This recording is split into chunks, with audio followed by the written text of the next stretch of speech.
तेरे को मैं समझा रहा हूँ।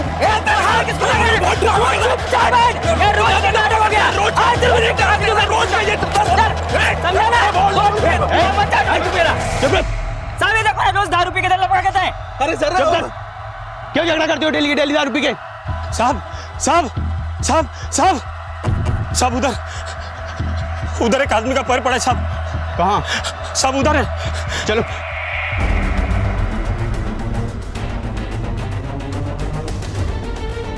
किसने देखा था? सर इसने। साहब इधर मारामारी चल रही थी, वो देखने के लिए मैं इधर से आ रहा था। बूढ़े बूढ़े ये तो एक ही पैर है, मुझे लगता है इसके और बॉडी पार्ट ट्रैक के आसपास बिखरे होंगे, एक बार चेक करना पड़ेगा। 21 फरवरी 2014 को मुंबई पुलिस को बोरीवली और कांदीवली के बीच में एक आदमी का कटा हुआ पैर मिला। शरीर के बाकी हिस्सों की जांच पुलिस ने जी जान से शुरू कर दी।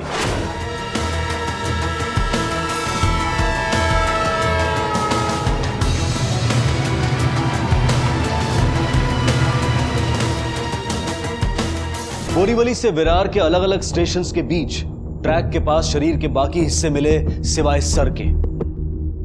जिसने भी ये कत्ल किया था उसने पूरी कोशिश की थी कि इस आदमी की शिनाख्त ना हो पाए और इसीलिए उसने उसके शरीर के टुकड़े करके अलग अलग जगह फेंक दिए थे।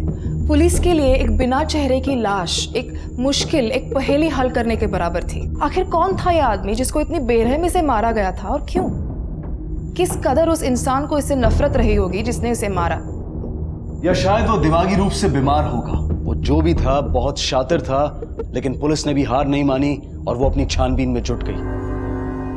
सर नंबर है CKR 00114201। इंस्पेक्टर, ये जॉइंट सर्जरी 4 दिसंबर 2011 की है और पेशेंट का नाम है मिस्टर संतोष सातोस्कर। डॉक्टर, क्या मुझे संतोष सातोस्कर का एड्रेस मिल सकता है? बिल्कुल मिल सकता है, बस उसके लिए आपको रिसेप्शन जाना पड़ेगा। Okay, thank you doctor.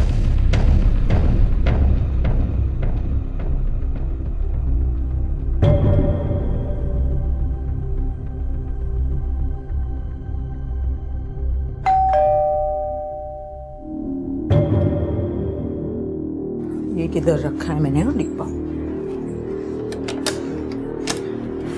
भाई मिर्ची 200 रुपए किलो हो गई है, रोज चीजों के भाव बढ़ रहे हैं। तो मैं क्या करूँ?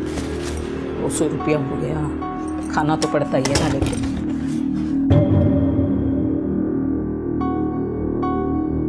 जरा सब्जी देखना गा। आई जल्दी करना, मुझे कॉलेज के लिए देर हो रही है। देख, मुझे 2 ही हाथ है, समझा ना? 2 हाथों से जितना हो सकता है उतना जल्दी ही कर रही हूँ। आई सुनना। हाँ काय रे? ले ये चेक साइन करके दे। और सुन, वो अपने 3-4 कस्टमर्स है ना, उन्होंने डब्बा कैंसिल करने को बोला है। क्यों? तू रोज एक ही भाजी भेज देती है उनको। अरे दूधी खा के थक गए वो लोग। अभी तूने ही बताया ना मुझे, मिर्ची का भाव क्या हो गया? 200 रुपया किलो। हम उनसे जितना पैसा ले रहे हैं ना, उतने में यही परवड़ता है क्या? मेरे ताट में से उनको खाना खिलाऊं क्या? चल ले ले, पकड़। आई सुन ना, मेरे पास ना बिजनेस के लिए मस्त आइडिया है। ये देख, तो बिजनेस का जो आइडिया है ना, तेरे दिमाग से निकाल दे। अभी तेरी उम्र नहीं है, तो सिर्फ पढ़ाई पे ध्यान दे, समझा? कीर्ती याला डबे देत गा भरून। लगेचच काहीतरी डोक्यात शिरत राहतं। संभाल। हमें एक आज तेरा खर्चे का आई संभाल के जाना। चल हाँ। चल चल, बहुत काम। क्या ये संतोष सातोस्कर का घर है? आई क्या रे?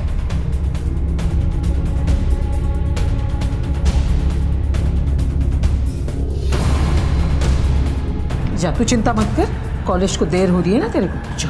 हाँ।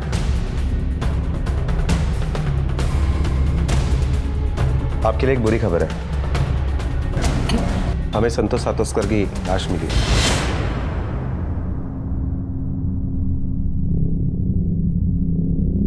क्या सब? लेकिन उनको मर के अभी 1 साल हो गया है। क्या? हाँ।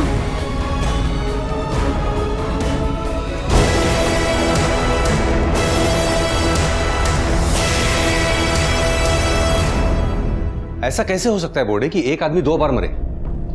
आपने रिप्लेसमेंट नंबर तो ठीक से दिया था ना? हो सकता है कि रिप्लेसमेंट नंबर की वजह से ये गलत जानकारी मिली हो। फिर से एक बार चेक करो। डॉक्टर चौहान, ये संतोष सातोस्कर की सर्जरी किसने और कब की थी? इनकी सर्जरी मैंने की थी लेकिन काफ़ी टाइम बीत गया इसलिए कुछ क्लियरली याद नहीं है। सर मुझे लगता है ये सातोस्कर फैमिली झूठ बोल रही है। सर ये कैसे मुमकिन है कि संतोष सातोस्कर 1 साल पहले मरा है और हमारे रिकॉर्ड के हिसाब से 15 दिन पहले फिर से मर गया? ये संतोष सातोस्कर का सर मिलता तो पहचान आसानी से हो जाती, लेकिन बोर्डे कुछ ना कुछ तो करना ही पड़ेगा ये सातोस्कर फैमिली का झूठ पकड़ने के लिए, ताकि ये साबित हो सके कि लाश वाकई संतोष सातोस्कर की ही है। एक काम करो बोर्डे, आपके पिताजी क्या काम करते थे? साहब वो वाटर प्रूफिंग का काम करते थे और उन्हें काम की वजह से बहुत घूमना पड़ता था। उस दिन भी वो शहर के बाहर काम से गए हुए थे, रात को आने वाले थे कि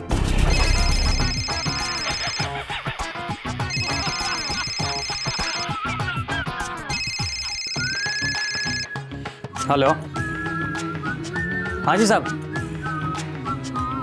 हाँ जी आवाज़ नहीं आ रही। हाँ जी 1 मिनट। हाँ मैं ही अथर्व बोल रहा हूँ।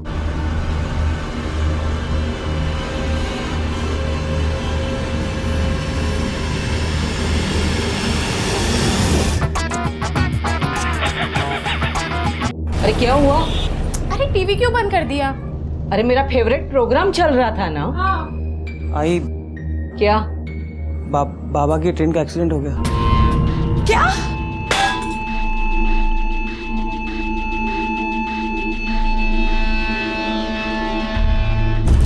और 2 दिन बाद में हमें उनकी लाश मिली और यही पास में शमशान में हमने उनका अंतिम संस्कार किया साहब। ये तुम्हें कैसे पता चला कि वो लाश तुम्हारे पिताजी यानी संतोष सातोस्कर की ही है? साहब लाश बहुत ज़्यादा जल चुकी थी, रेलवे ने बर्थ के रिकॉर्ड से सबकी पहचान की थी और बाबा की सीट पे ही उनकी लाश मिली थी। तुम्हारे पास उनका डेथ सर्टिफिकेट तो होगा ही ना?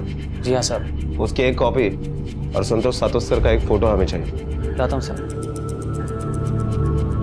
सब मैंने आपको पहले ही बताया ना, उनको गए हुए 1 साल हो गया अभी, और अभी आज आप पूछताछ कर रहे हैं। वो तो मैंने पिछली बार भी सुना था। क्या जमाना आ गया, गड़े हुए मुर्दों की भी छानबीन करती है पुलिस आजकल।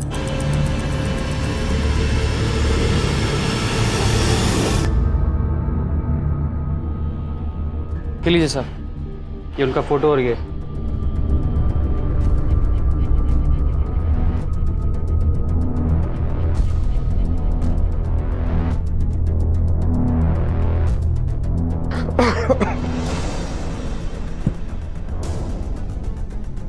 लगी तो नहीं? नहीं साहब।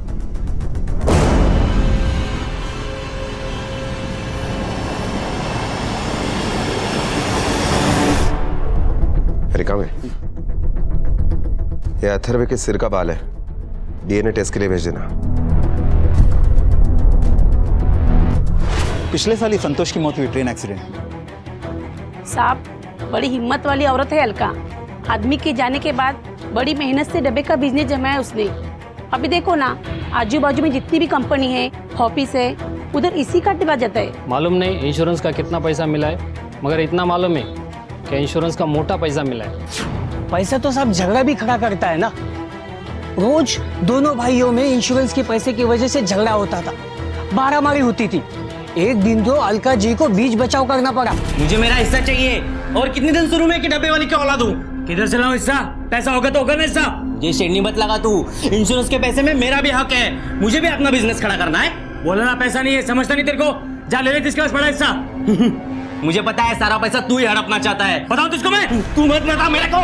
ए अथर्वा, क्या है? अरे क्या चल रहा है? कुछ शर्म है तुझे? बड़ा भाई होके छोटे पे हाथ उठाता है। तू जा, उसको लेके जा अंदर। अरे जा तू रे। तुझे इतना जल्दी बड़ा होने का है? किसी ने कुछ बोला क्या तुझे? तो तू इतना क्या है? आप लोगों का क्या है? किसी के घर में कुछ हो जाए तो आ गए अपने झांकने। जाओ, यहाँ क्या सर्कस चालू है क्या? सर हमने रेलवे में और पड़ोसियों से पूछताछ की तो यही बात पता चली कि वाकई में संतोष सातोस्कर 1 साल पहले ही गुजर चुका है। डेथ सर्टिफिकेट भी झूठा नहीं है। और एक बात पता चली है सर, संतोष सातोस्कर का 25 लाख का इंश्योरेंस था जो क्लेम में उसके फैमिली को मिला, और रेलवे की तरफ से एडिशनल 5 लाख रुपए भी मिले। इन्हीं 30 लाख रुपए की वजह से उसके बेटों में काफी झगड़ा हुआ करता था। इसके अलावा किसी के ऊपर शक करने की कोई वजह नहीं है। नहीं, लेकिन बोर्डे इंश्योरेंस का पैसा मिलना या उसके लिए झगड़ा होना कोई इतनी बड़ी बात नहीं है कि जिसके लिए हम किसी को उठा सकें या फिर सस्पेक्ट बना सकें। और अभी तक ये भी साबित नहीं हुआ है कि वो लाश वाकई में संतोष सातोस्कर की ही है। सर आरनाला बीच पे एक आदमी का कटा हुआ सर मिला है।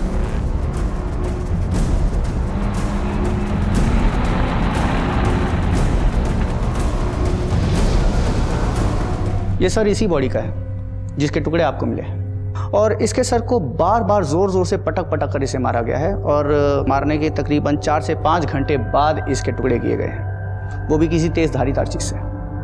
अगर वो डेड बॉडी संतोष सातोस्कर की ही थी तो वो 1 साल पहले कैसे मर चुका था? और अगर नहीं तो ये आदमी कौन था? संतोष सातोस्कर के घर वालों पड़ोसियों से की गई पूछताछ को, डेथ सर्टिफिकेट को झुटलाया नहीं जा सकता था। पुलिस की अब सारी उम्मीदें टिकी थीं अथर्वा और डेड बॉडी की डीएनए रिपोर्ट पर, जो अगर उनके हक में आ जाती तो पुलिस की कई मुश्किलें आसान हो सकती थी और वो पुलिस तहकीकात को एक दिशा दे सकती थी। सर डीएनए रिपोर्ट भी आ गई है और डीएनए रिपोर्ट के मुताबिक अथर्व के डीएनए और डेड बॉडी के डीएनए मैच कर रहे हैं। मतलब लाश संतोष सातोस्कर की ही है। फिर वही बात, एक आदमी 2 बार कैसे मर सकता है? और एक बात पता चली है सर संतोष सातोस्कर की जो फोटो हमने महाराष्ट्र के सारे पुलिस स्टेशन में मेल करवाई थी, उसका नासिक पुलिस स्टेशन से रिप्लाई आया। उनका कहना है कि सेम इसी शक्ल के आदमी की मिसिंग कंप्लेंट वहां पर दर्ज है, लेकिन उसका नाम संतोष सातोस्कर नहीं है, ललित गायतोंडे है। उसी शक्ल का आदमी नासिक में भी था। बोर्डे कंप्लेंट करने वाले को जल्द से जल्द लाश की शिनाख्त के लिए बुलवा लो। इस केस के तार एक नहीं, शायद कई जगह बिखरे हैं। Okay sir.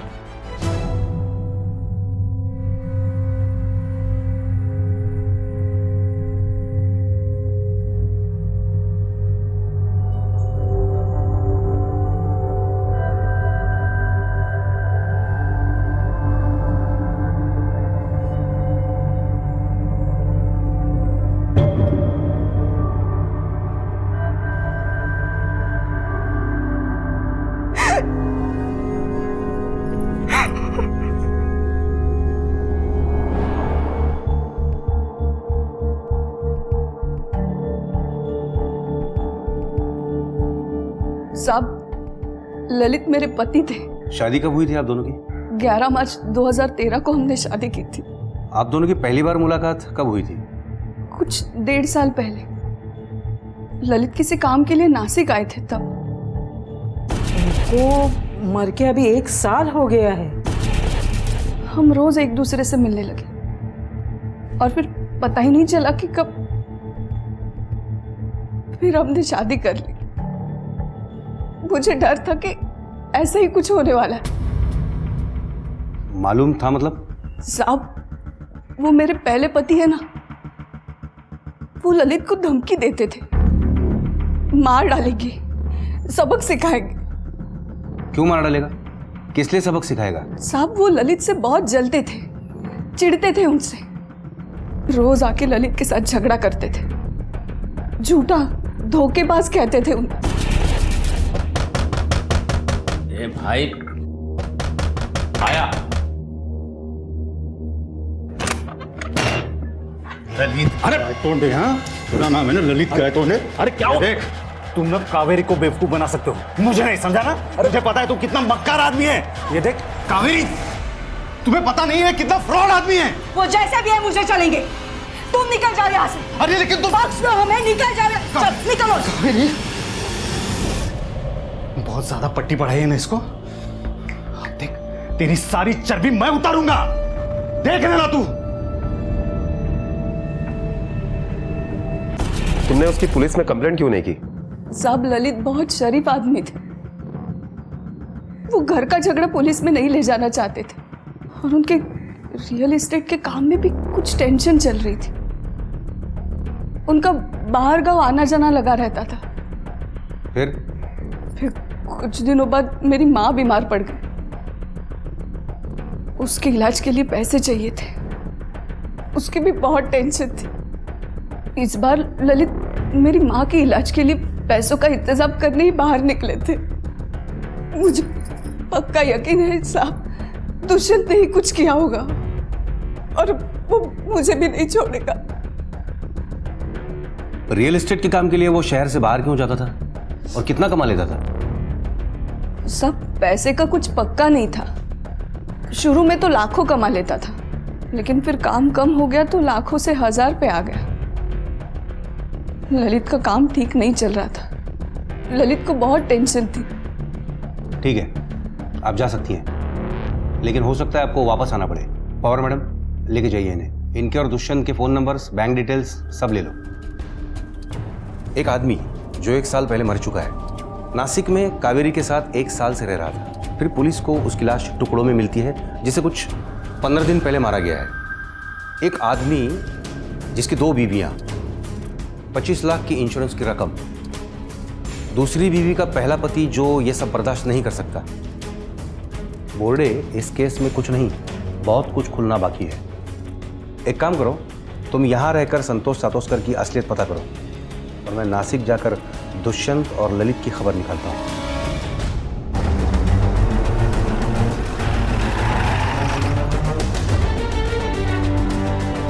ये दुकान आपकी है? जी हाँ सर। क्या किया था ललित ने? सर वो ललित एक नंबर का फ्रॉड और झूठा आदमी था। उसने मेरा घर तोड़ा, मेरी शादी तोड़ी, और सबसे ज्यादा गुस्सा मुझे इस बात का है कि उसने कावेरी को मुझसे छीना। लेकिन सर उसके लिए मैं उसकी जान नहीं ले सकता सर। तुम कैसे कह सकते हो कि वो झूठा और फ्रॉड था? सर देखिए ना, अभी वो अपने आप को स्टेट एजेंट कहलाता, लेकिन ये एरिया में उसके नाम पे एक भी एग्रीमेंट नहीं है। यहाँ तक कि उसके नाम पे रेंट एग्रीमेंट भी नहीं है। वो जो मोबाइल यूज करता था वो भी मेरी बीवी के नाम पे था सर, कावेरी की। और उसने कावेरी को अपने पिछली जिंदगी के बारे में, परिवार के बारे में कभी कुछ पता नहीं लगने दी। मुझे तो पूरा डाउट था सर, उसका कोई ना कोई लफड़ा जरूर है।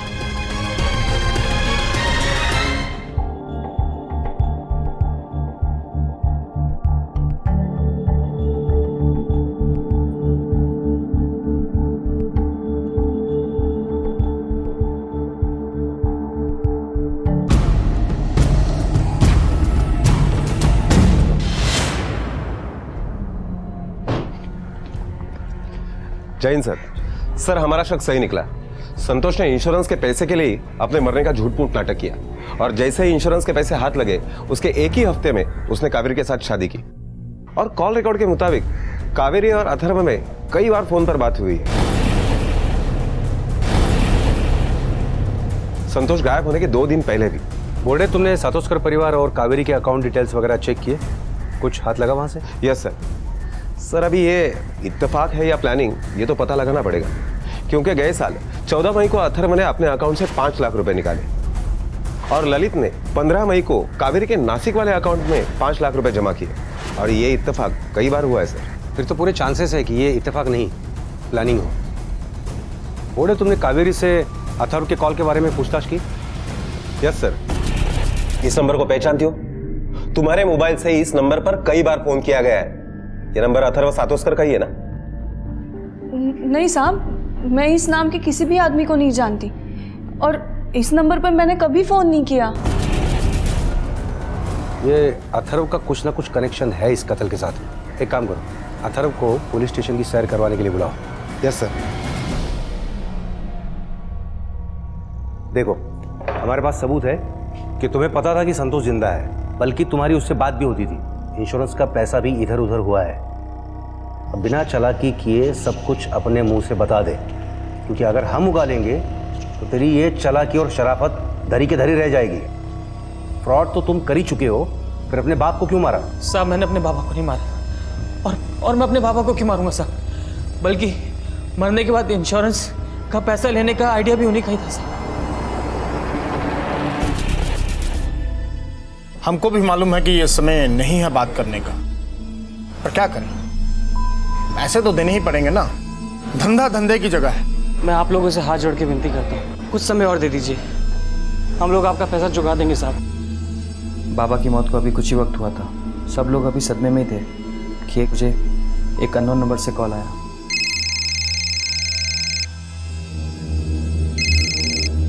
हेलो हेलो, मेरे पास एक खबर है तुम्हारे बाबा के बारे में।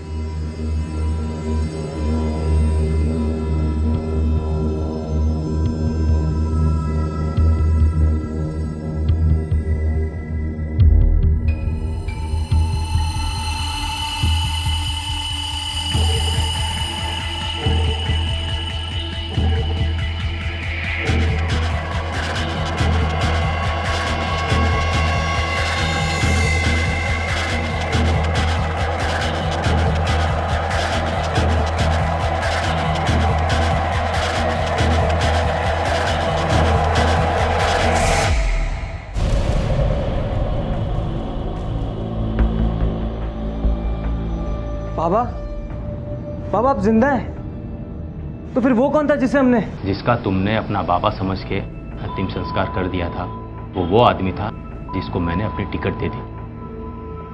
मेरा मुंबई आना कैंसिल हो गया, लेकिन उसको किसी भी हालत में मुंबई पहुंचना था, इसलिए वो मेरी बर्थ पे जाके सो गया। बाबा अगर आप जिंदा थे तो फिर घर पे क्यों नहीं आए? देखो बेटा, मेरे मर जाने में ही सबका फायदा है। पेपर्स में तो मैं वैसे भी मर चुका हूं। अथर्वा बेटा, मेरी एक बात ध्यान से सुनो। देखो, मैंने अपनी 25 लाख की लाइफ इंश्योरेंस की पॉलिसी निकलवाई थी। अलका और तुम दोनों जाके उस पर क्लेम करो और हम दोनों वो पैसा आधा आधा बांट लेंगे। देखो बेटा, तुमको वैसे भी बिजनेस ही करना था, तो तुम लोगों का उधार चुका के अपना बिजनेस करो और मुझे अपनी नई जिंदगी में खुशी से रहने दो। बाबा लेकिन देखो बेटा, अब मैं वैसे भी अलका की जिंदगी में वापस लौट के कभी नहीं आऊंगा।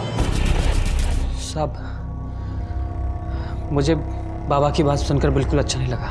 बाबा किसी भी हालत में वापस लौटने को तैयार नहीं थे और फिर मुझे भी बिजनेस के लिए पैसे की ज़रूरत थी। बस इसी लालच में मैंने बाबा को हाँ कर दिया। आई बहुत ज़्यादा टूट चुकी थी। ऐसा लगता था कि उन्होंने अपनी जीने की उम्मीद ही छोड़ दी है। कभी कभी तो लगता था कि उन्हें सच बता दूं कि बाबा जिंदा है, मगर मेरे लालच ने मुझे हमेशा रोक लिया। और फिर मैंने हर महीने आई से चेक पे साइन करवाना शुरू कर दिए और बाबा को उनका हिस्सा देता रहा। आई वो मैं क्या कहता ना कि इंश्योरेंस का पैसा तेरे अकाउंट में ट्रांसफ़र हो चुका है, तो बाबा को जिन लोगों को पैसा देने का ना, हम उनको पैसा दे के नक्की करते हैं, वरना बाबा के जाने के बाद भी लोग उन्हें गालियाँ और ताना देंगे।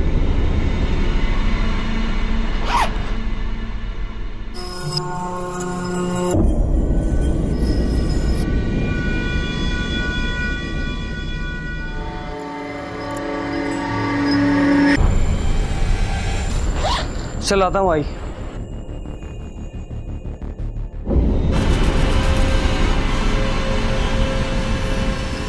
अपना हिस्सा लेने के बाद बाबा का कुछ पता नहीं था और पिछले कुछ महीनों से बाबा फिर से पैसे मांगने लगे, बल्कि पिछले महीने से तो हर दूसरे तीसरे दिन पैसे की डिमांड करने लगे। अब आप ही बताइए मैं कहाँ से लाता इतने पैसे? इसलिए मुझे बाबा को साफ बोलना ही पड़ा। बाबा 12 लाख से ज्यादा दे चुका हूं अब तक आपको, कहां से लाऊं रोज पैसा? अभी 3 दिन पहले ही आपको पैसा दिया था और ये क्या है कि हर दूसरे तीसरे दिन आप मुंबई आ जाते हैं। किसी ने देख लिया ना तो जेल की हवा खाना। फिर मुझे मत सिखा जेल की हवा। अगर मैं जेल गया ना तो साथ में तू भी जाएगा, क्योंकि तू मेरा इंश्योरेंस का पैसा खा के बैठा है, समझा? जेल की हवा। एक और बात, मुझे अभी के अभी 50,000 चाहिए अर्जेंट। मैं यहाँ से हिलूंगा नहीं जब तक पैसा नहीं मिलेगा। अब तुझे क्या करना है, कैसे करना है, मैं नहीं जानता, मुझे पैसा चाहिए अभी अभी, बस। ठीक है, फिर मुझे एक रात की मोहलत दीजिए। बड़ी रकम है, जमा करने में टाइम लगेगा, तब तक आप हमारे गोडाउन में रहिए। एक रात मतलब सिर्फ एक रात, याद रखना। मैं बहुत डर गया था साहब। अगले दिन ही मैंने आई से चेक पे साइन करवाए, बैंक जाके पैसा निकाला और गोडाउन पहुंच गया। बाबा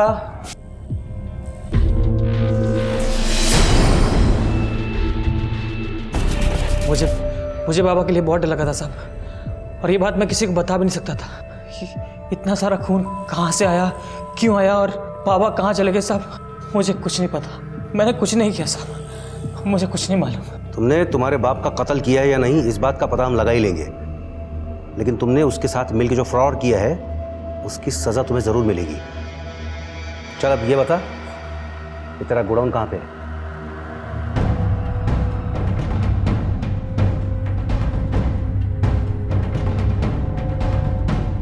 घोड़े, संतोष ने जिस पैसे के लिए अपने बेटे के साथ मिलकर इतनी बड़ी प्लानिंग की, हो सकता है कि उसी पैसे के लिए फैमिली के और लोग भी इस प्लानिंग में शामिल हों। सब पे नज़र रखो। कातिल का अब तक तो कोई सुराग मिला नहीं है, लेकिन उम्मीद है जल्द से जल्द वो हाथ आएगा। अच्छा, तुमने कत्ल के वक्त अथर्व की फ़ोन लोकेशन चेक की? हाँ सर, उसकी फ़ोन लोकेशन घर की ही दिखाई दे रही है। बाकी घर वालों को भी चेक करो। Yes sir. अथर्वा के बयान और बैंक डिटेल्स की माने तो ये सारा खेल इंश्योरेंस के पैसों के लिए खेला गया था, और एक आदमी जो मर चुका था उसे फिर से मारा गया था। ये साबित हो गया था कि गोडाउन में मिला खून संतोष का ही था, और खून जिस मात्रा में मिला था उससे यह भी साबित हो रहा था कि संतोष को वहीं मारकर उसके टुकड़े किए गए थे। संतोष उर्फ ललित का कातिल कौन था इसका पता नहीं लग पाया था, पर उसका पूरा परिवार पुलिस के शक के घेरे में था। आखिर कौन था उसका कातिल? पुलिस के शक की सुई अथर्वा, दुष्यंत और कावेरी पर थी, लेकिन कोई और भी था जो अब तक पुलिस की आंखों से ओझल था और संतोष के कत्ल के लिए उसके पास मकसद भी था। सर, फॉरेंसिक रिपोर्ट के मुताबिक संतोष की मौत दीवार पर बार बार सर पटकने से हुई है और मुझे लगता है कि यह कत्ल अथर्व ने किया होगा, क्योंकि जो बेटा अपने बाप के इंश्योरेंस के पैसे खा सकता है वो उसकी मौत साबित करने के लिए उसे मार भी सकता है। बोर्डे, संतोष को मारने का मकसद सिर्फ अथर्व के पास ही नहीं, कावेरी और दुष्यंत के पास भी है। हो सकता है कि कावेरी को इस बात का पता चल गया हो कि संतोष ही ललित है, या फिर दुष्यंत ने अपना घर टूटने का बदला लेने के लिए उसे मारा हो। बोर्डे, एक और नाम है जिसके पास संतोष को मारने का मकसद हो सकता है। किसका? कौन सा नाम सर? संतोष की पहली पत्नी अलका। बिल्कुल हो सकता है सर, क्योंकि इस केस में पहले से ही उसका रवैया कुछ अलग है और गोडाउन में हमें जो टूटी हुई लाल चूड़ी मिली थी, ठीक वैसे ही चूड़ी तफ्तीश के दरमियान मैंने उसके हाथ में देखी। गड़े हुए मुर्दों की भी छानबीन करती है पुलिस आजकल। बोर्डे, अलका को पुलिस स्टेशन में पूछताछ के लिए बुलाओ। शायद यही वो कड़ी है जिसे आज तक हमने जोड़ के कभी देखा ही नहीं है। Okay sir.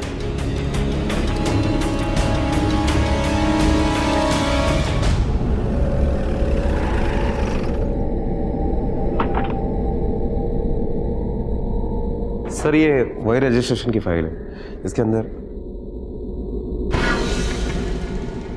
Sir, Alka madam को लेके आए। काफी मजबूती से बांध रखा है तुमने अपने घर परिवार को। देखकर लगता है कि तुम पर कभी किसी बात का असर होता ही नहीं होगा। क्यों नहीं होता है ना सर? ये मजबूती है या दुख? दुख इस बात का कि जिस इंसान की विधवा बनकर तुम जी रही हो वो 20 दिनों पहले तक जिंदा था, एक दूसरी औरत के साथ रह रहा था। इस बात का तुम्हें पता चल गया। पता चलते ही तुम्हारा यह दुख इस कदर गुस्से और बदले की भावना में बदल गया कि तुमने उसे सचमुच ही मार डाला। एक झूठ मूठ की विधवा से सचमुच की विधवा बनना तुमने मंजूर कर लिया। बोलो, सही है ना? इसी वजह से मारा ना तुमने उसको, या कोई और वजह थी? हाँ, इसी वजह से मारा उनको। उसकी झूठी मौत का सच्चा नाटक तुम्हें कैसे पता चला? अभी कुछ दिन पहले ही जब वो ले इधर साइन कर। आई, चेक साइन करने से पहले भाऊ को पूछ तो सही, हर दूसरे दिन किस बात का चेक साइन करवाता है तुझसे? हाँ रे अथर्वा, मैं भी तुझे वही पूछने वाली थी। परसों ही तूने एक चेक साइन करवाया था ना, इतना किसका पैसा देने का है रे? आई, इसने तुझसे कहा, तूने मुझसे पूछ लिया। विश्वास नहीं तुझे अपने बेटे पे? अरे अभी देर हो रही है, आके बताता हूँ तुझे। अथर्व ने सीधा सीधा जवाब नहीं दिया, तभी मुझे उस पर शक हुआ।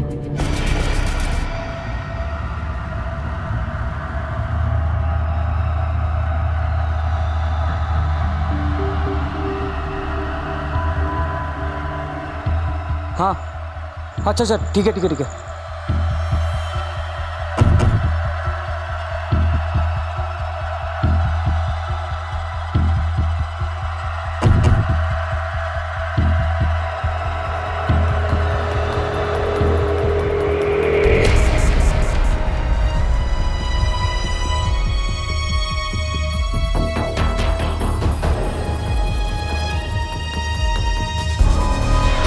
उनको जिंदा देख के मुझे जो खुशी होनी चाहिए थी, वो खुशी एक पल में खो गई। मुझे इस बात का एहसास हुआ कि उनको मेरी जरूरत नहीं है, उनको तो इंश्योरेंस के पैसों की जरूरत थी। और फिर मैंने ठान ली कि इनको मैं सबक सिखाऊंगी। घर पे आके मैंने सब लोगों को झूठ बोला कि मेरी एक सहेली है, वो बीमार है, इसके लिए उसके गांव जा रही हूं करके। मैंने उनका पीछा किया नासिक तक।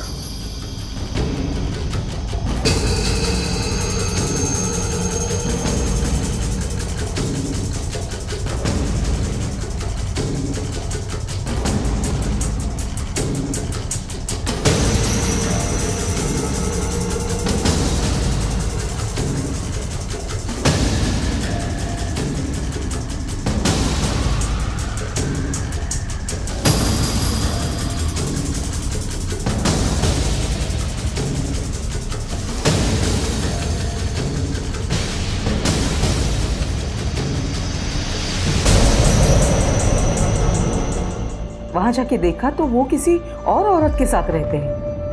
मतलब मुझे छोड़ के जाने में उनकी कोई मजबूरी नहीं थी।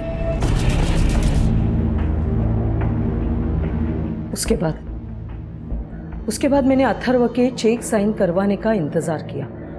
2 ही दिन में उसने मेरे से चेक साइन करवाया।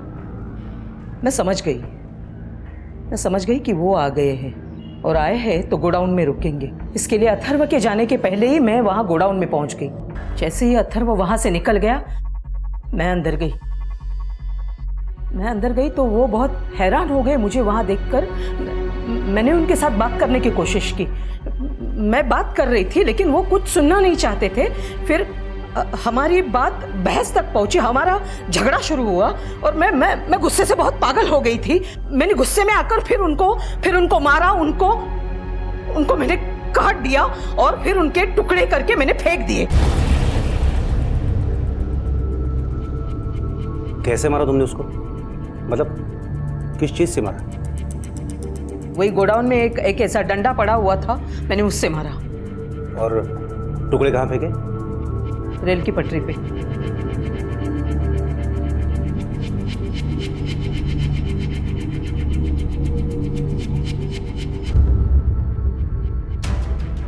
बोले ये औरत झूठ बोल रही है।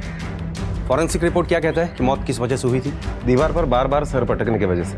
और ये औरत कह रही है कि सर पे डंडा मारने की वजह से मौत हुई है। इंसान के टुकड़े करने के लिए चाकू नहीं चॉपर चाहिए और साथ में ताकत भी।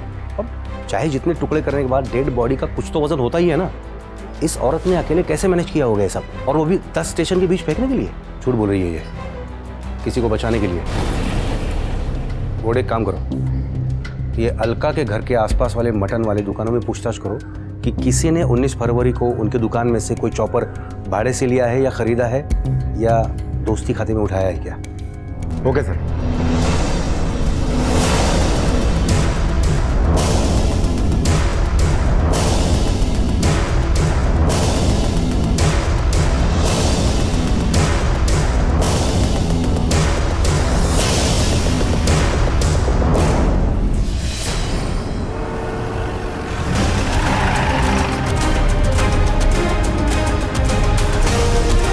कहाँ घर जा रहा है? हाँ। चल तुझे तेरे असली घर पर लेकर चलते हैं। देखा मैं क्या आला।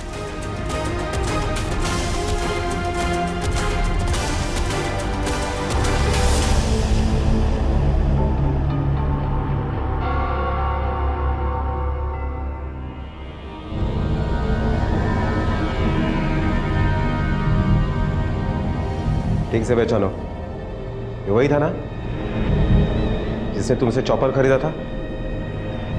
हाँ साहब, ये वही है साहब।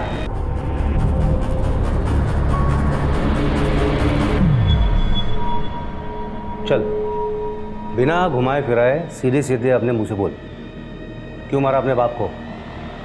क्योंकि उन्होंने मेरे आई को धोखा दिया। मैंने अपने आई को देखा है रात भर बाबा के यादों में रोते हुए। तुझे पता कैसे चला कि वो जिंदा है? उस दिन मेरे दोस्त के घर में पार्टी थी, बहुत सारे मेहमान आने वाले थे। खाना खाने के लिए बर्तन चाहिए थे, इसलिए मैं गोडाउन में गया बर्तन लाने के लिए। तब मैंने वहाँ पे बाबा को देखा।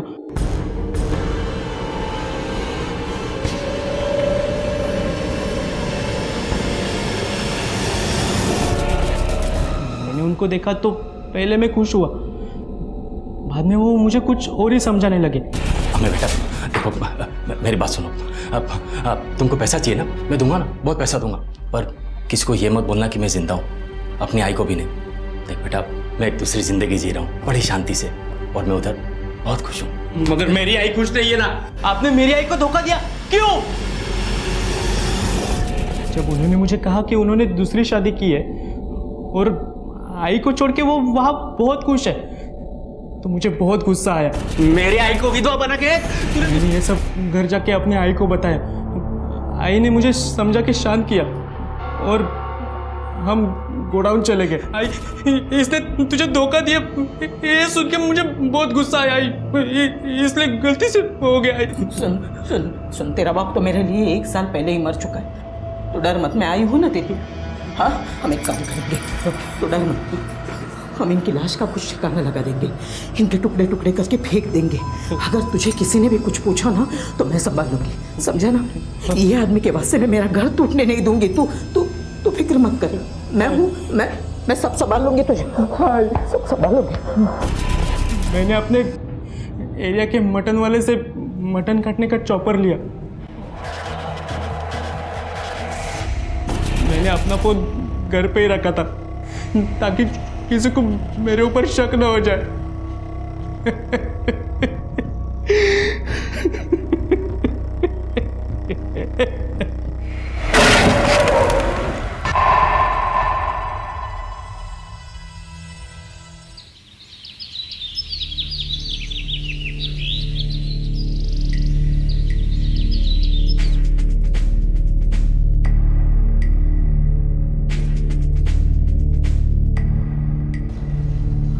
हाँ पूछे वो। हाँ तुम मुझे तेवर दिखा रहे हो? हाँ? अरे जान ले लोगे क्या? एक चमाट मारोगे दिमाग ठीक हो जाएगा तुम्हारा। अरे भाई साहब पागल कर रखा है इन लोगों ने। सोसाइटी की नाक में दम कर रखा है, रोज का नया ड्रामा इनका। ओ नीलम जी, अरे समझाइए अपना नानक को। देखिए मैं शर्मिंदा हूँ, मैं बात करती हूँ। अरे किसी दिन किसी की जान लेकर रहेगी। देखो मैं भी कैसे मारती हूँ। अब देखिए इनको। अरे ये मेरे सर पे गिर जाता तो मुझे चोट लगता ना। अरे आपका पति इस बिल्डिंग का सेक्रेटरी, इसका मतलब ये नहीं कि आप लोग कुछ भी करेंगे। मैं बात कर रही हूँ। अब तो पुलिस कंप्लेन करना ही पड़ेगा मुझे। पुलिस के पास जाने की क्या जरूरत है, मैं समझाती हूँ। जाइए समझाइए, ये आखिरी बार है। जी। अरे यार परेशान हो गया, इन लोगों के लिए यहाँ पे रहना भी सुकून नहीं है।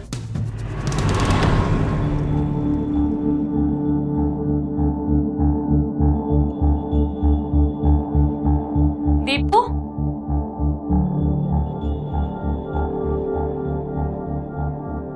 क्या हुआ बेटा? मामी को नहीं बताओगे? मम्मी पापा से झगड़ रही है। छोड़ो, जाने दो इनको, इनका तो रोज का यही है। तुम क्यों अपना मूड ऑफ कर रहे हो? चलो हम आइसक्रीम खाते हैं, चल ना। पति पत्नी के विचारों में, आदतों में, सोच में टकराव स्वाभाविक है, लेकिन जब यही टकराव अपनी हदें पार करने लगते हैं तो अक्सर घरेलू हिंसा का कारण बन जाते हैं। और माता पिता का यही हिंसक बर्ताव बच्चों के मन और मस्तिष्क पर गहरा और बुरा असर छोड़ता है। ऐसे बच्चे डरे सहमे से अपने आप में ही घुटते रहते हैं। उनका बचपन कहीं खो जाता है, उन्हें लगता है कि कोई उनसे प्यार नहीं करता। ऐसे बच्चे अपने अंदर कई तूफान समेटे हुए होते हैं। जब मासूम मन में दबी हुई भावनाओं का ज्वालामुखी फटता है तो सामने आते हैं आत्मा को झकझोर देने वाले भयावह किस्से।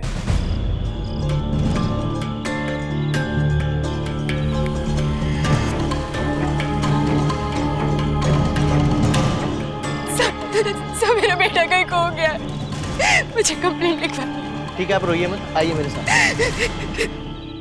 सब मेरा बच्चा कहीं खो गया। एक मिनट आप शांत हो जाइए। पहले अपने बेटे का नाम बताइए और उम्र बताइए। दीपू सर, स्कूल में दीपक किशोर सिंह नाम था, उम्र 7 साल थी सर। आप कौन? मेरा बेटा था सर। अच्छा अच्छा, बैठिए। अच्छा ये बताइए कि आपका बच्चा कब गायब हुआ था? मेरा मतलब है कितने बजे? सर एग्जैक्ट टाइम तो नहीं पता, पर स्कूल से आने के बाद। स्कूल से आया था ना वो। उसका बैग घर पर ही था। वो स्कूल गया था या नहीं? बताओ गया था कि सर इसी का काम है उसे स्कूल भेजना। हाँ सर, मैंने उसे उठा के तैयार तो कर दिया था। फिर क्या? फिर चैटिंग में लग गए। एक काम ठीक से नहीं होता इस आदमी से, जब देखो तब चटियाता रहता उस कमीनी औरत के साथ। उसके अलावा आता तुम्हें कुछ? सर मैं आपसे कह रही हूँ, जो भी कुछ हुआ है ना इसी आदमी की वजह से हुआ। इसी आदमी की वजह से गायब हो गया मेरा। मेरी वजह से? कि तेरी वजह से? होश कहाँ था तुम्हारा? जब सो के उठे तो देखा नहीं बच्चा कहाँ है? उसे छोड़ के बाहर चली गया अकेले? अगर मैं मार्केट नहीं जाती तो सब्जी लेने तुम्हारी फुलझड़ी जाती। सर मैं आपसे कह रही हूँ, जरूर इस आदमी ने ना मेरे दीपू के साथ कुछ कर दिया। सटक गई तेरी जुमन में बकी जा रही तू। सर ना तो उसका जबान पे लगाम है और नहीं दिमाग पे। उस दिन तो मैं जादू तेरी नजर, खुशबू तेरा बदन, तुम्हारा कर शुरू इस कमीनी औरत के साथ क्या है? किसे चैट कर रहे हो? दोस्त का मैसेज चेक कर रहा हूँ। अच्छा दिखाओ मुझे।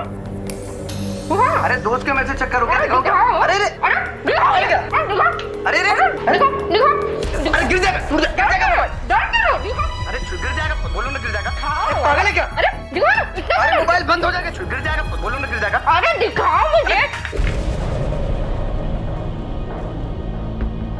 दिमाग खराब है क्या? उस दिन लैपटॉप तोड़ दिया, फोन तोड़ दिया, होश में है तू? मुझे शांति नहीं मिली। अगर तुम्हारा ये फोन मेरे हाथ में आ जाता ना तो मैं भी इसे गिरा के तोड़ देती। एक चमाट मारूंगा, दिमाग ठीक हो जाएगा तुम्हारा। मुझे मारोगे? भाई ऐसे मारो मुझे, मारो ना, हिम्मत है मारने की, मारो। देखो मैं भी कैसे मारते हो, कुछ काम धंधा तो है नहीं, बस चटियाते रहते खाली औरतों के साथ। आजा, वो तुझे बहुत कम है, भाग ऐसे। जा अपना काम कर, भाग ऐसे। अरे मारो अरे जा यार, तेरा काम कर। हिम्मत है तो मार के दिखाओ ना। बेकार के घर में पड़े रहते हो। मत यार, तुम जाओ अपना काम करो। बेकार के घर में पड़े रहते हो और मुझे सुना रहे हो। मैं काम करती हूँ, मैं तुम्हारा फोन तोड़ दूंगी वापस। हाँ, बढ़िया है। मुझे सुनाने की हिम्मत मत अरे करना। जा अपना काम कर तू, भाई यहाँ से। तुम अपना काम करो, जब देखो तब मुझे बोलते रहते हो। सर ये तो ऐसे कह रहा है जैसे खुद दूध का धुला है। सर एक बार मैं इसकी शर्ट धोने डाल रही थी,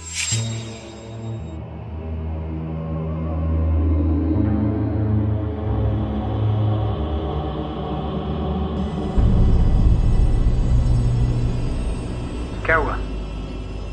लिपस्टिक का दाग ढूंढ रही हो? ठीक से ढूंढो, मिल जाएगा। नहीं मिल रहा है? अभी मिलेगा। क्या कर रहे हो तुम?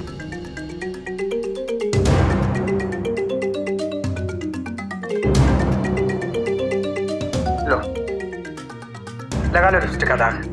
क्या? लगा? ठीक है, मैं खुद ही लगा देता हूँ।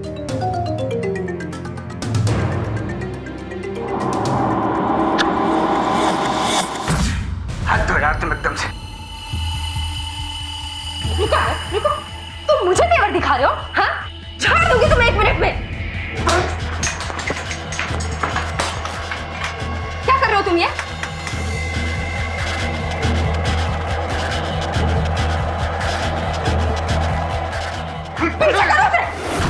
चल गई सर, मिल गई खुशी।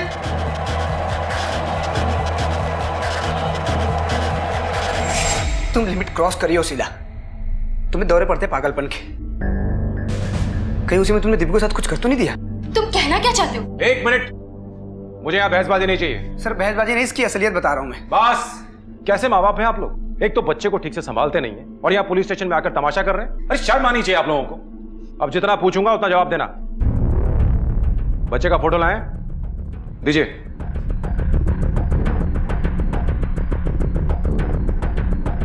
कोई फिरौती का फोन वगैरह आया था? नहीं सर। आपको किसी पे कोई शक है? कोई किसी से दुश्मनी? नहीं सर। आपने उसे डांटा या फटकारा था? नहीं सर। उसका कोई दोस्त वगैरह, छोटा या बड़ा, फोन किया, पूछा? सर उसकी दोस्त मैं ही हूँ, उसकी मामी। मेरे अलावा वो कहीं आता जाता नहीं था। ठीक है, इस वक्त आप लोग जाइए, हम लोग उसे ढूंढते हैं। रात बहुत हो चुकी है, इसलिए किसी को डिस्टर्ब नहीं कर सकते। सुबह आएंगे। और हाँ, इस बीच अगर कोई और डेवलपमेंट हो तो मुझे बताना। ठीक है सर। प्लीज।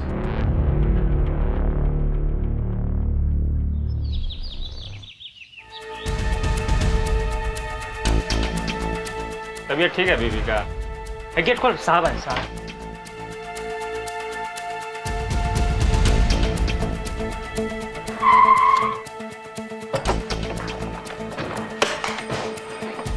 बागवरे, नेबर्स और वॉचमैन से पूछताछ करो और 2 कांस्टेबल्स को बाहर भेजो। सर। और सावंत, मेरे साथ ऊपर चलो। भास्कर, तुम उधर जाओ, तुम इधर आओ।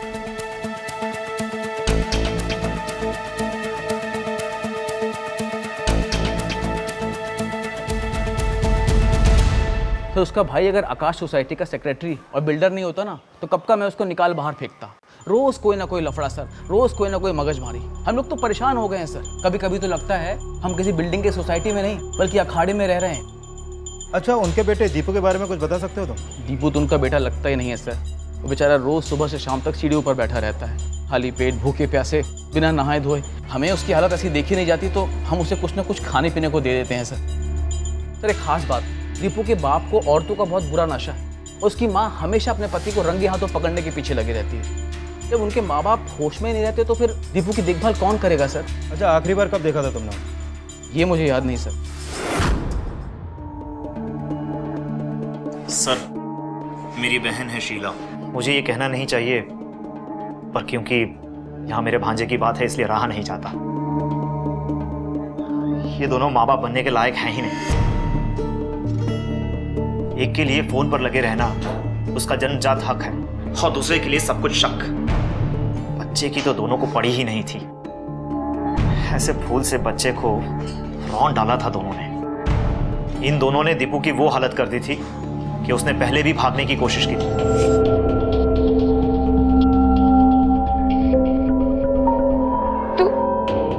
तू घर छोड़कर जा रहा है? यानी आपके हिसाब से जो कुछ भी हुआ उसके जिम्मेदार बच्चे के माँ बाप ही हैं? हाँ सर। कैसे माँ बाप हैं? इनका अपना बच्चा इन्हें छोड़कर चला गया, वो भी सिर्फ 7 साल का। कहीं वो फिर से भाग तो नहीं गया? हाँ साहब, दीपू शाम में गया था उधर, उसके बाद नहीं दिखा। और तूने जाने दिया, रोका भी नहीं? किस लिए रखा गया तेरे को इधर? साहब वो अक्सर बाहर खेलने के लिए जाता था, इसके लिए नहीं रोके। रुको जरा। 302 में जो दीपू रहता है उसे जानते हो तुम? नहीं साहब।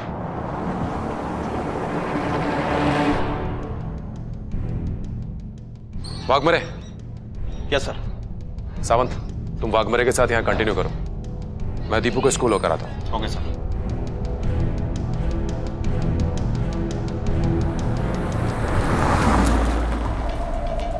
दीपू पढ़ाई में काफी अच्छा था, पता नहीं अचानक से वो शांत हो गया, उदास रहने लगा। उसकी पढ़ाई पर भी असर हो गया, मार्क्स गिरने लगे, रेगुलर एब्सेंट रहता था।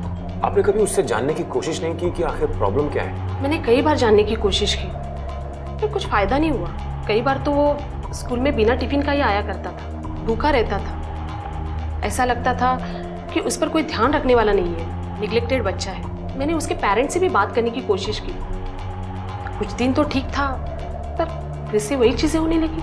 Thank you so much. अगर जरूरत पड़ेगी तो हम फिर आएंगे। जी नमस्ते। मैं कोलकाता से मैं आज ही आया हूँ, इसीलिए सिचुएशन का ज़्यादा पता नहीं है, पर उसका पेरेंट्स का बिहेवियर बच्चे के प्रति एकदम अच्छा नहीं था। एक दिन तो उन दोनों के आपसी झगड़े में उस मासूम का भी हाथ तोड़ दिया। बेटा ठीक हो जाएगा।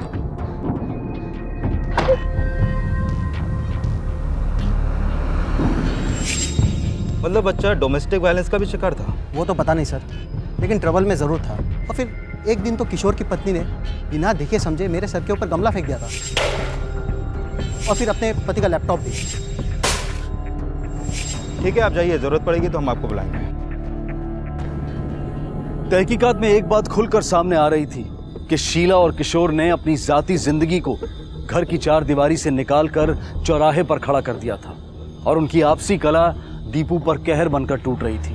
क्या रोज के इस तमाशे से तंग आकर दीपू कहीं चला गया था, या वो किसी हादसे का शिकार हुआ था, या फिर किसी ने हालात का फायदा उठाकर दीपू के साथ कुछ ऐसा किया था जो सबकी कल्पना से परे था। दीपू के माता पिता एक दूसरे पर इल्जाम लगाकर अपनी जिम्मेदारियों से भाग रहे थे, लेकिन उनकी दलीलें कितनी सच्ची थीं और कितनी झूठी, ये तो वक्त ही बताने वाला था। वाघमरे अगर लोगों की माने तो दीपू के पेरेंट्स को उसकी कुछ खास फिक्र नहीं थी। दीपू का कोई दोस्त भी नहीं था, वो स्कूल कभी जाता था कभी नहीं भी जाता था, और अपने घर से ज्यादा अपने घर की सीढ़ियों पर या फिर अपने मामा के घर पे रहता था। सर, इन सभी की बातें सुनकर तो ऐसा लगता है कि कहीं दीपू के माँ बाप में से तो किसी ने कांड नहीं किया होगा। हो सकता है एक ने दूसरे को सबक सिखाने के लिए दीपू को गायब किया हो। एक काम करो, दीपू के पेरेंट्स को फिर से बुलाओ। सर।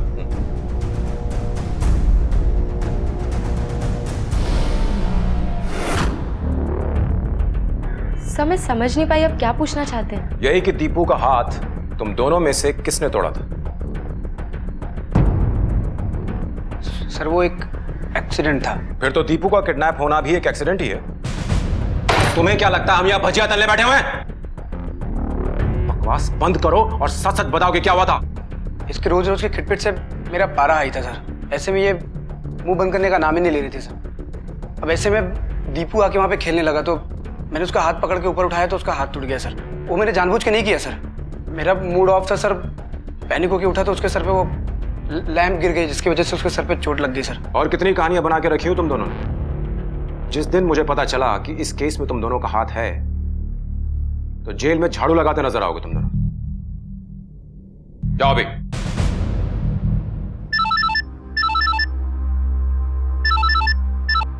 हाँ सावंत बोल। क्या? लेकिन उसने इस बारे में हमें पहले क्यों नहीं बताया? ठीक है सर, सावंत का कॉल था। उस वॉचमैन ने बताया कि दीपू अक्सर अकेले में पास के कंस्ट्रक्शन साइट की ओर जाता रहता था। ठीक है, उस कंस्ट्रक्शन साइट को चेक करते हैं।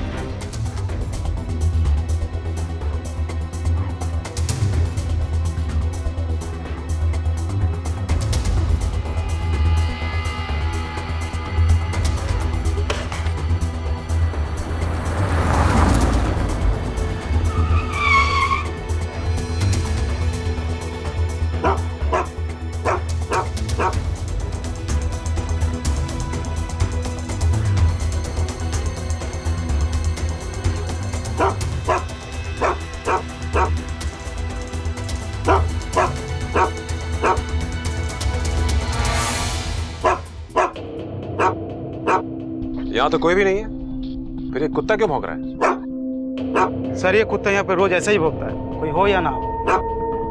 बागमरे, कुत्ते का इस तरह एक ही जगह में बार बार भौंकना मुझे कुछ एबनॉर्मल लग रहा है। एक काम करो, डॉग स्क्वाड को फोन करो, सर चेक करो।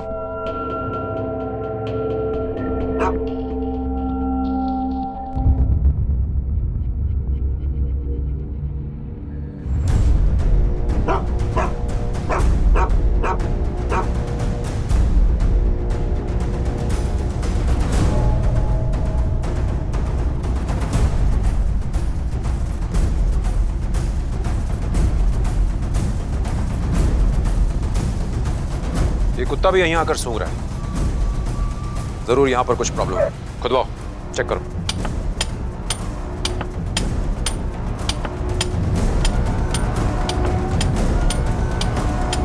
उस तरफ तोड़ो।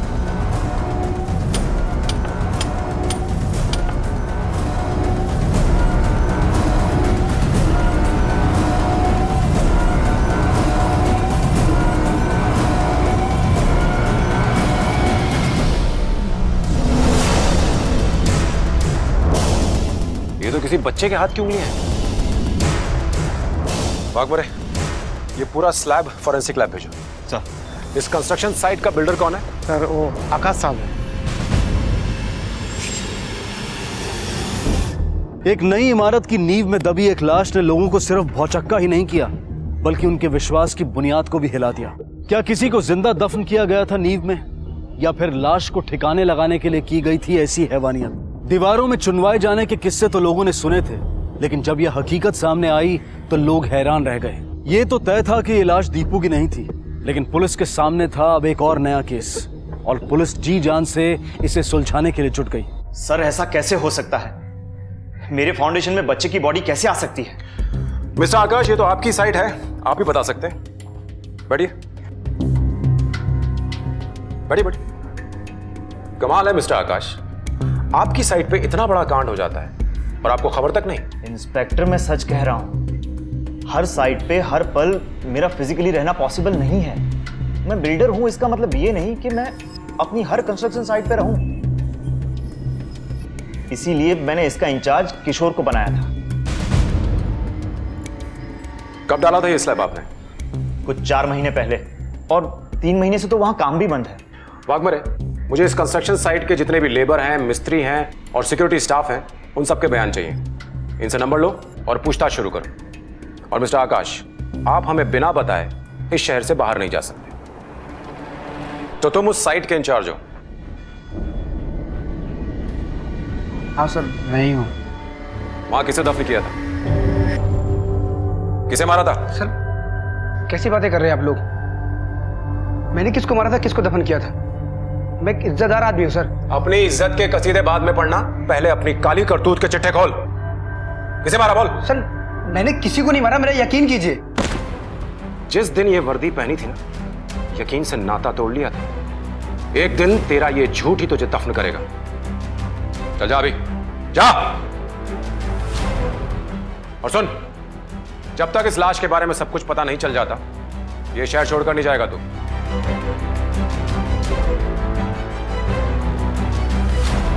नजर रखना इस पर। यह लाश पुरानी है, शायद 4 या 5 महीने पहले इसे दफनाया गया है। यानी ये भी एक मर्डर केस है? हो सकता है। एक बात और, इसके ऊपर किसी भी प्रकार के हथियार के निशान नहीं पाए गए। बच्चे के स्कल के सभी पोर्ट्स में सीमेंट घुली है। ऐसा लगता है शायद इसे जिंदा ही दफनाया गया है। जिंदा? जी हाँ।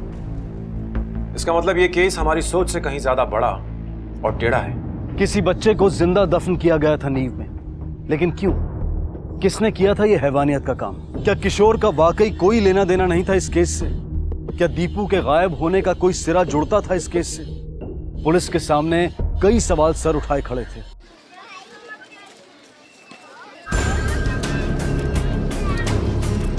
सलाम सर। अरे वो प्रकाश किधर है? सर प्रकाश तो आ ही नहीं रहा सर। किधर रहता है वो? सर वो बैंकर पाड़ा में रहता है। बैंकर? ठीक है, पूरा एड्रेस लिख के दे। हाँ सर। हेलो सर, जिस दिन से दीपू गायब हुआ है, प्रकाश काम पर नहीं आ रहा है।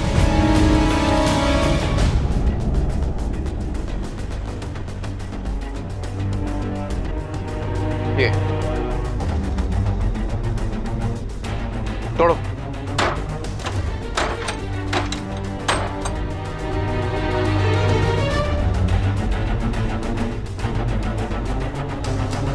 तलाशी लो अच्छे से।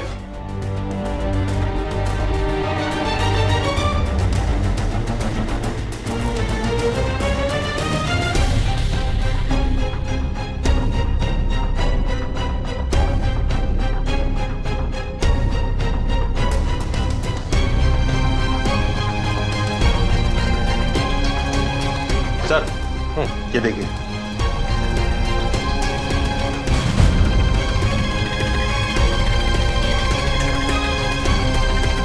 ये क्या? प्रकाश तो हिस्ट्री शीटर है।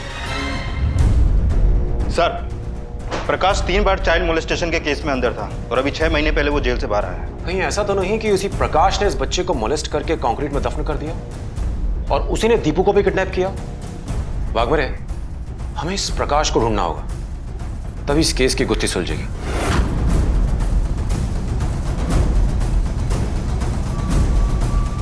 सलाम साहब, आपका मुर्गा मिल गया। साहब हम कुछ नहीं किए, हमको बेकार पूछा। साहब साहब हम सही बोल रहे हैं, हम कुछ नहीं किए साहब। आपको गलत। नाटक बंद कर और बता दीपू कहाँ है, बोल। सच्ची बोल रहे हैं साहब, हम कुछ नहीं किए दीपू के साथ। वो जयंती की होगी उसके साथ। जयंती? कौन जयंती? काम वाली बाई है साहब, 302 में काम करती थी। मैडम ने उसको नौकरी से निकाल दिया, तब से बहुत गुस्से में थी वो। उनको धमकाया भी था। क्यों? उसका किशोर साहब के साथ चक्कर चलता था साहब। किशोर साहब जयंती के पीछे दुम हिलाते फिरते थे। ये जयंती कहाँ मिलेगी? पटेल नगर के झोपड़े में। अरे मैडम, मेरे को काय को पकड़ा है?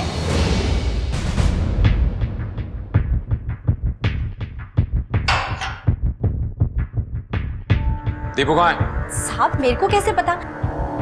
302 में जो दीपू रहता है उसे जानते हो तुम? नहीं साहब।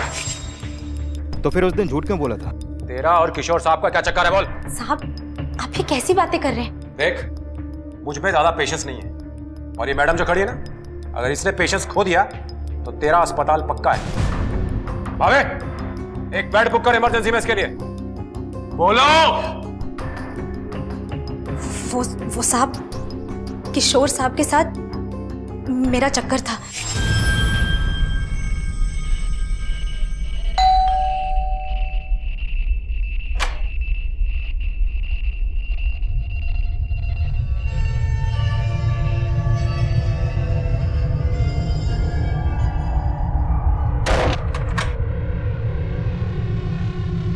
थापा साहब, काम तो कर लेने दो।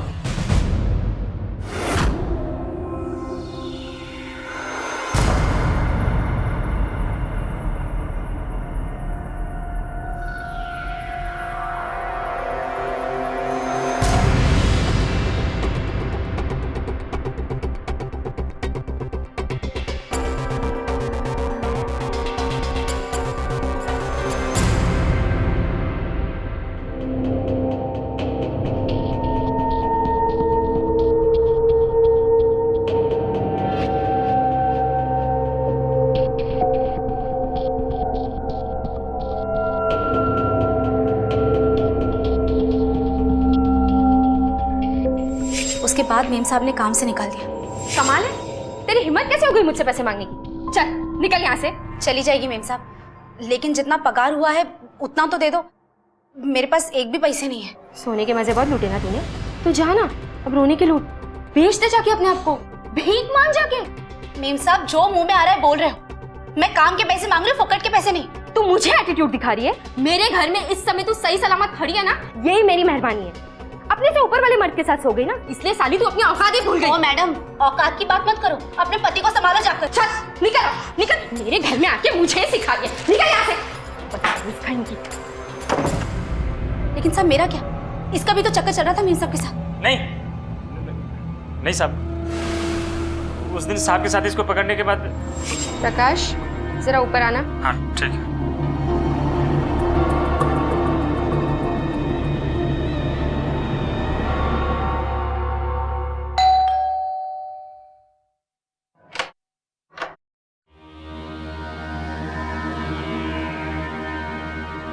आ जाओ अंदर।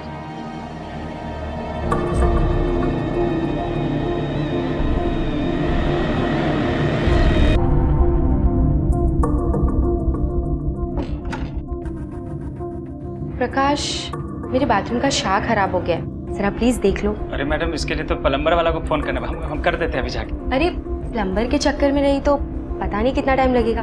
क्या तुम मेरे लिए इतना भी नहीं कर सकते? अरे नहीं मैडम, ऐसा कुछ नहीं है, आपके लिए तो हम मतलब कुछ भी। तो चलो।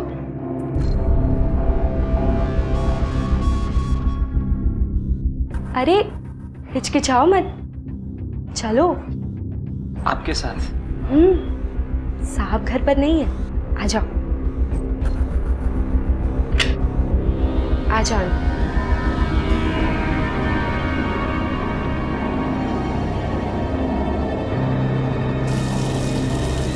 अरे तुम्हारा हाथ लगते ही ठीक हो गया, ऐसा क्या किया तुमने? तुम्हारे सारे कपड़े गीले हो गए। I am so sorry. उस कमरे में टॉवेल है, तुम जाकर पोंछ लो, मैं तुम्हारे लिए कपड़े निकालती हूँ।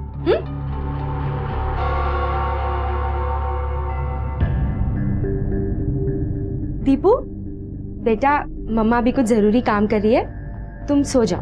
हाँ, मम्मा थोड़ी देर में आती। जाओ बेटा।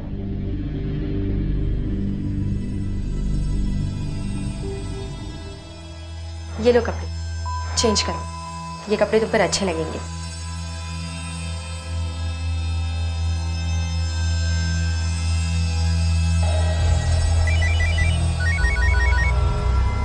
हेलो। अरे साला गलत टाइम पे फोन किया यार। 302 वाली मैडम के साथ है साले, बेडरूम में उनके।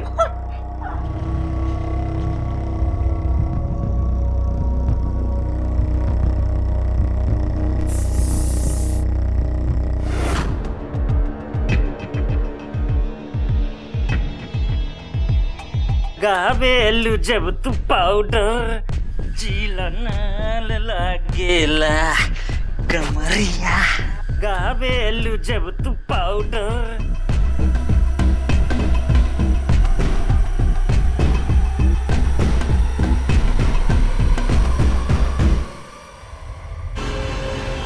तुम्हारे बेडरूम में क्या कर रहा है बे?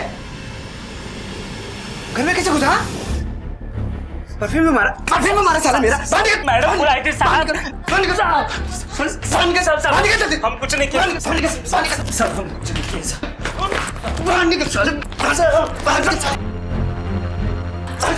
अंदर कैसे आए? किसने बोला? बुलाए थे। किसने बोला? साहब मार क्रिया खा रहे हैं हम, कुछ नहीं किया। तो तुम दोनों ने इस बात का गुस्सा दीपू पे उतारा, उसे गायब करके? नहीं साहब, हम दोनों ने दीपू के साथ कुछ नहीं किया। वो उस दिन हम दोनों ने फैसला भी किया कि दीपू का किडनैप करेंगे।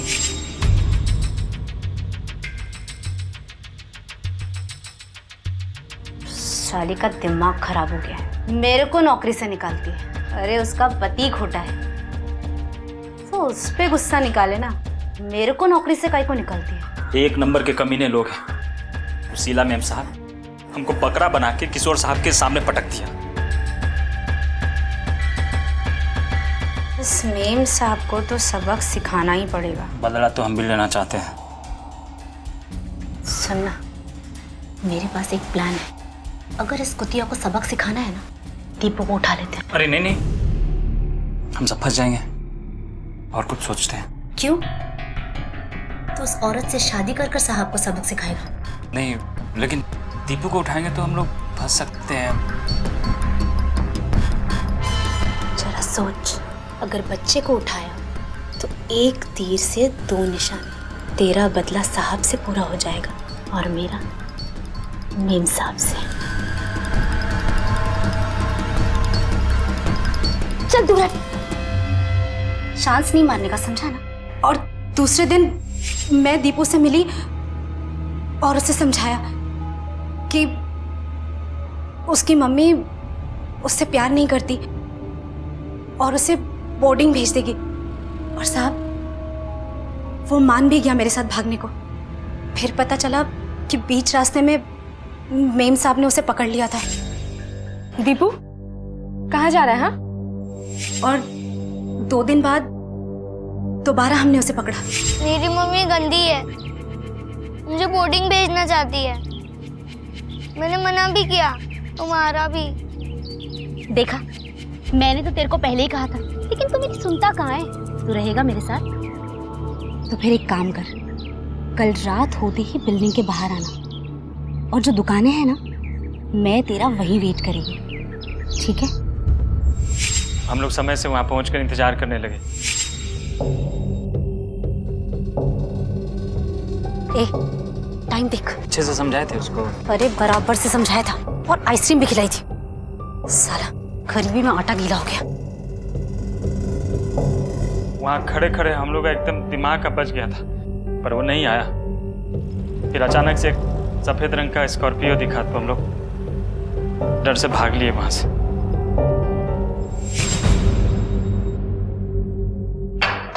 सर वो शीला जी और आकाश जी मिलने आए। बैठा उन्हें। जी सर।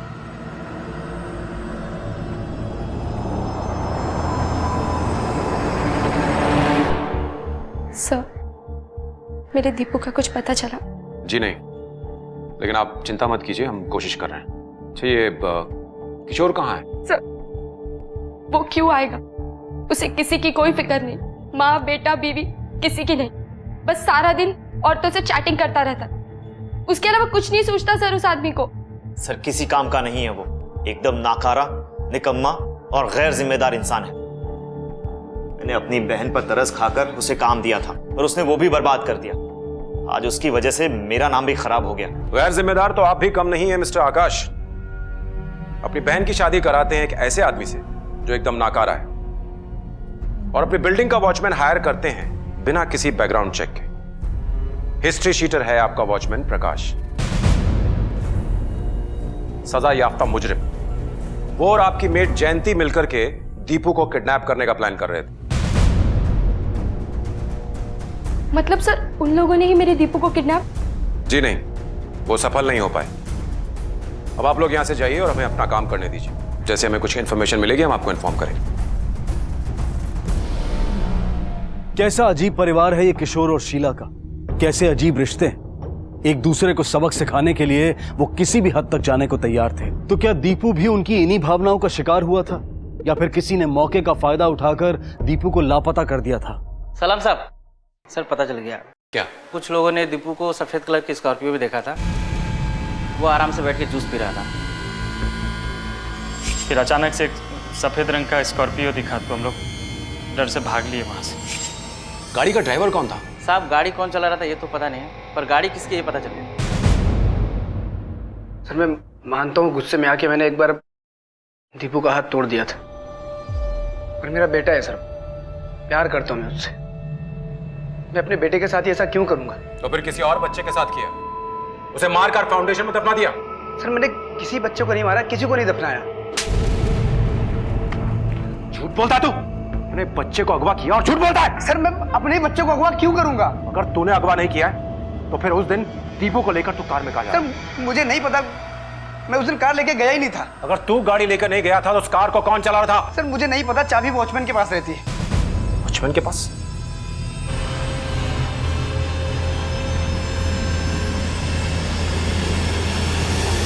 दीपू के गायब होने के शाम को किशोर ने अपने कार की चाबी तुझे दी थी ना? जी, लेकिन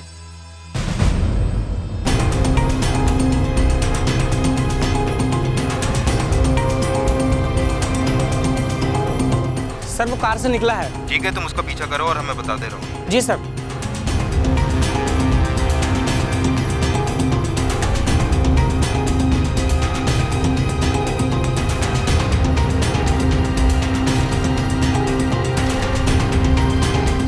सर अब वो अपनी कंस्ट्रक्शन साइट पे गया है।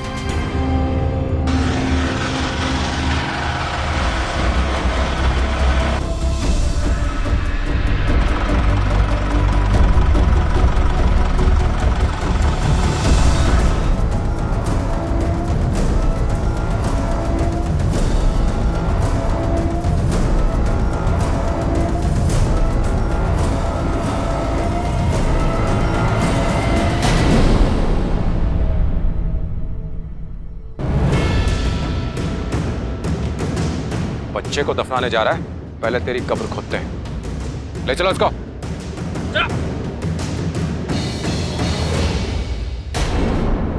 अब अगर तूने सच को छुपाने की कोशिश की तो तेरी फाउंडेशन में मैं तुझे ही गाड़ दूंगा। बच्चे को दफन करता है? क्यों किया ये सर? कहने को ही बिजनेस बचा था, बहुत घाटा हो रहा था।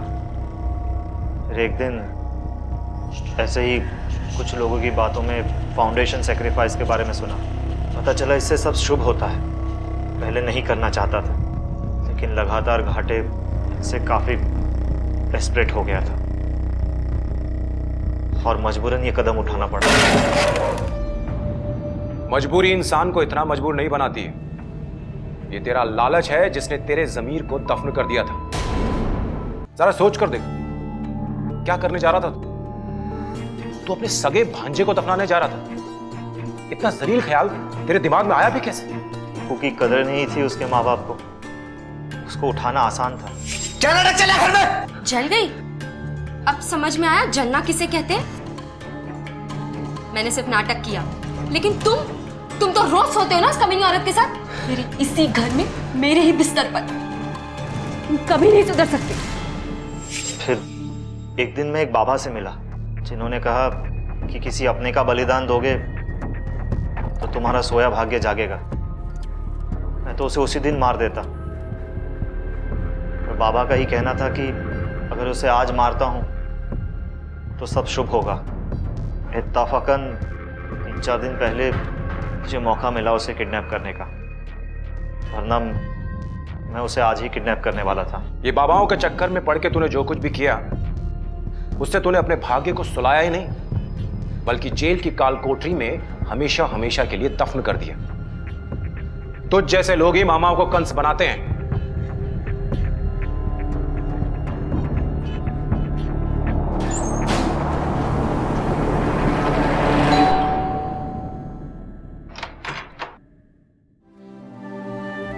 मामा।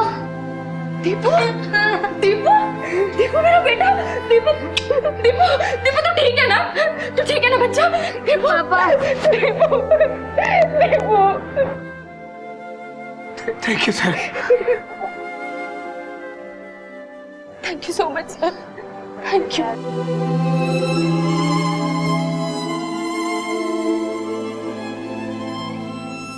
पुलिस ने दीपू को तो बचा लिया था, लेकिन आकाश जैसे लोग इंसानियत के नाम पर कलंक होते हैं।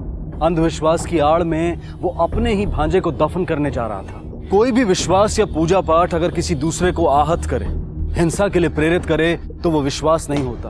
उसके पीछे के इरादे नेक नहीं होते, और ऐसी राय देने वाला इंसान सिर्फ आपको गुमराह करता है अपने निजी स्वार्थ के लिए। जरा सोच कर देखिए, किसी की खुशियों की कब्र पर आपकी खुशियों की इमारत कैसे बन सकती है? मेहनत, सच्ची लगन और ईमानदारी से काम करने वालों को इस बात का कोई डर नहीं होता कि नुकसान होने पर वो क्या करेंगे। वो अपनी सूझबूझ से कठिन हालात का डट कर मुकाबला करते हैं और अपने आप को समेट कर जिंदगी को एक नई दिशा देते हैं। लेकिन दीपू के साथ जो हुआ, उसका जितना जिम्मेदार आकाश है, उतने ही जिम्मेदार उसके माता पिता शीला और किशोर भी हैं। इसे शीला की खुशकिस्मती कह लें या दीपू की, कि दीपू के साथ कोई अनहोनी होने से पहले ही पुलिस ने उसे ढूंढ निकाला। लेकिन ऐसे कई दिल दहला देने वाले हादसे देखने और सुनने में आते हैं जहां पुलिस की मदद सही समय पर नहीं पहुंच पाती।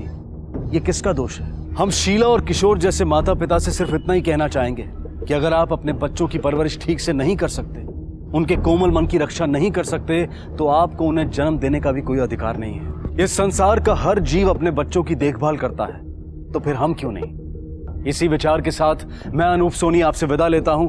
फिर मुलाकात होगी अगले एपिसोड में एक और चौंका देने वाले केस के साथ।